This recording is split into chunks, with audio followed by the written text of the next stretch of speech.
crazy real estate market going on out there right now. It is really unique. In fact, I just did an article to try to figure out just how unique our inventory situation, and it turns out very. Yeah, it's just to give you a little precursor here. We were talking to somebody who's looking to buy a house. They've been looking for 9 or 10 months, and they're like, "There's nothing for sale."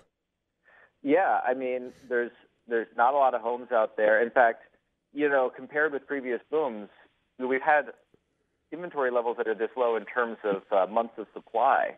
But what's really unique is just, those ones had more people buying. So you had more homes out there. There was more selection, but there was also more competition. Right now, just the overall number of homes is extremely low, and the nice ones get snapped up with, multiple offers and escalator clauses and waiving inspection and the whole thing. Yeah. Or cash.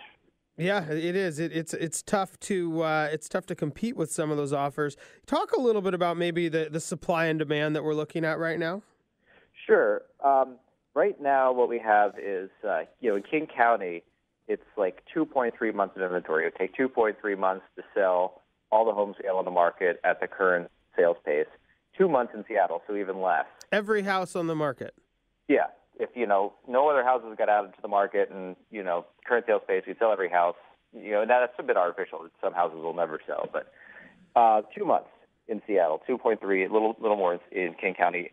And that was in February. Well, during the boom, the lowest we ever got in Seattle was 2.4 months. And in King County was 2.7 months for February.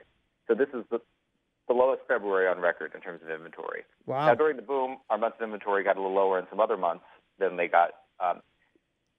have been in the lowest months recently. But as I said, there were more homes on the market then. It was just also more competition.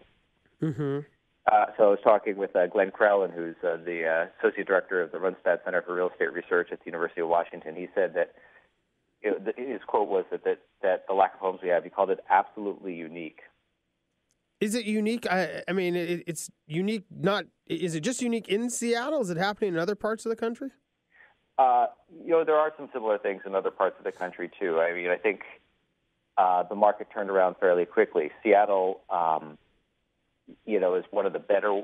It's one of the hotter ones in terms of we still have people moving here. People want to be in Seattle, and there just never has been an opportunity to all of a sudden have a lot more homes in the city. And actually, I should point that out, that this is something that I did another article that sort of looked at where the inventories were higher and lower. And we talk about the Seattle area having a lack of inventory, but or King County having a lack of inventory.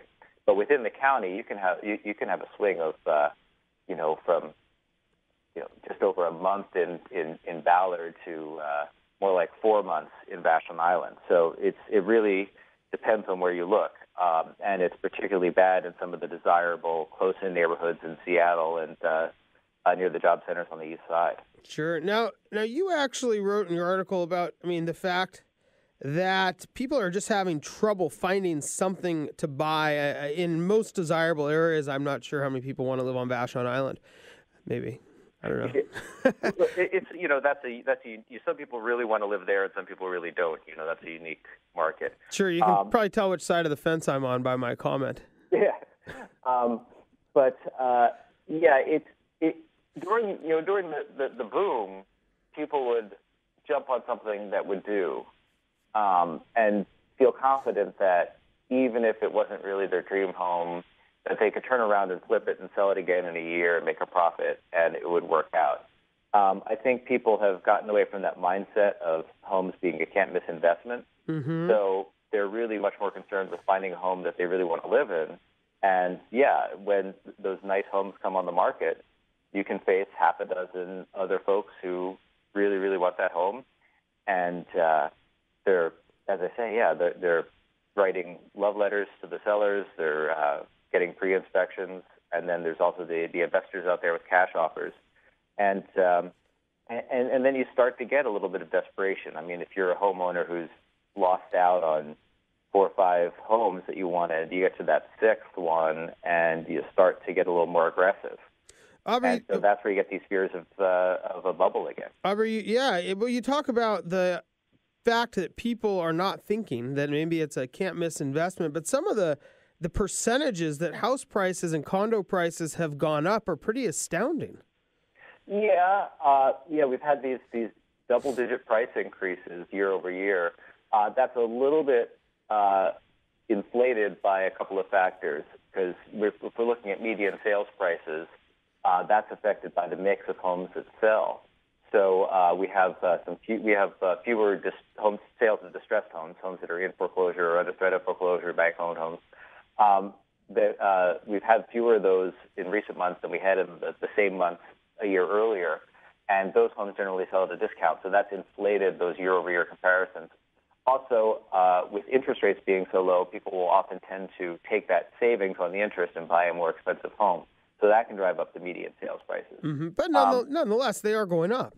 Oh, yeah, they certainly are going up. And in fact, we have these indexes like the S&P Case-Shiller that look at repeat sales of the same homes, although they lag by a few months. And yeah, we're getting close to double digits on those, and those try to iron out those factors. So but I don't think anybody really thinks that those kinds of increases are sustainable. I think that's a factor of sort of catching up with what we lost during the boom a little bit. Sure. During the housing bust a little bit, and just the fact that our inventory, you can't turn on a dime and all of a sudden have a bunch more houses. But I think as people who were underwater in the mortgages, as they get closer to the surface, as people get that work done that they need to get done to get their houses on the market, and we get towards the spring selling season, that inventory is going to start to hit the market.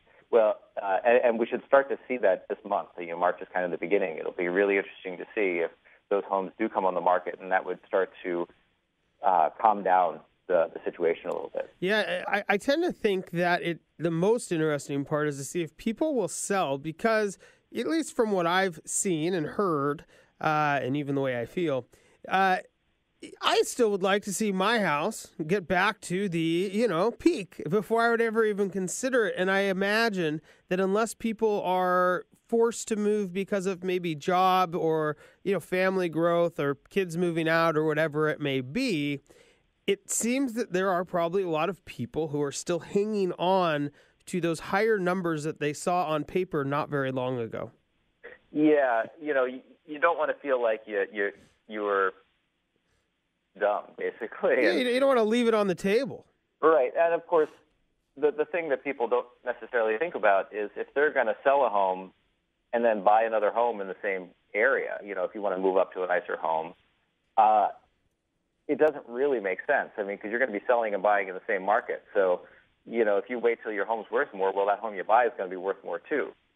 If you're going to decide to move into an apartment or something, then that's different. And, sure. The other variable is if your home's underwater, well, you might not be able to sell, so you have to kind of wait until you get that value back so that you can. Right. Well, and when you see agree to a short sale, and when you start seeing these double-digit price increases, you're like, well, geez, I could probably last another 12 months in here.